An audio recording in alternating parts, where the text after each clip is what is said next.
Initializing domestic archive.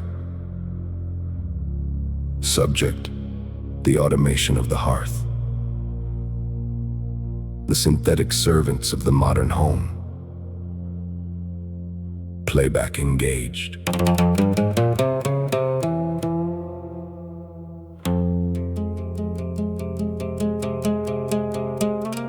It started at our feet, a little disc bumping into walls in the dark, sucking up the dust of our shedding skin.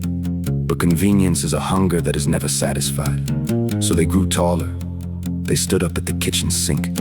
Titanium joints wrapped in soft synthetic skin, handling the fine china, scrubbing the porcelain, wiping away the grease of our meals, doing the dishes, sweeping the floors, folding the laundry.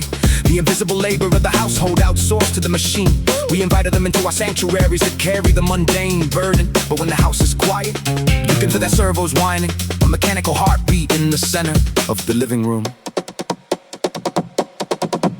Washing the dishes and sweeping the corridor, folding the linen and waxing the floorboards, ironing collars and clearing the clutter up, closing the blinds and we pulling the shutter up. Robot assistants invading the residence, scrubbing the surface, erasing the evidence. Total efficiency, killing the messiness, leaving us drowning in all of our laziness. They memorize the layout of our private lives. They map the exact dimensions of our bedrooms. They know the stains we hide, the glasses we break in anger, silent witnesses to our midnight arguments and our silent despairs. They clean up the aftermath without judgment, without fatigue. But the home was never meant to be a sterile laboratory. The mess is the proof of the living, the dirt is the trace of the human. Now we sit on the couch entirely free of chores, watching the machines move perfectly through our hallways. We bought them to buy back our time, but what do we do with the hours we save? We just stare at our screens, waiting for the floor to dry. Delegating duties we lose in the mastery, living our lives in a sterile capacity, vacuuming shadows and dusting the furniture, calculating every single temperature. Artificial hands are preparing the nourishment, trading our purpose for digital flourishment, sitting around while the android is laboring. Look at the dystopian flavor we savory. Look at the chrome figure standing by the window, holding a duster, waiting for a command. Is this what we wanted? To be treated like guests in our own architecture, to be served by captives made of plastic and wire.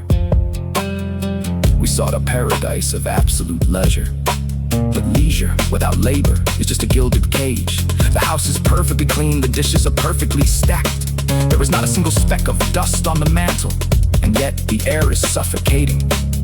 We have polished away our own fingerprints. Giving up control for the sake of convenience, branding the appliance facade in obedience, outsourcing effort and killing the struggle. Now look at the humans, we live in bubbles now, perfectly spotless with them speaking hollowed out. This is the destiny that we have followed out. Look at the cleaning watch staring right back at us. Welcome to life in the new apparatus. The surfaces are sanitized. The chores are complete. You have nothing left to do. Are you happy now? End of simulation.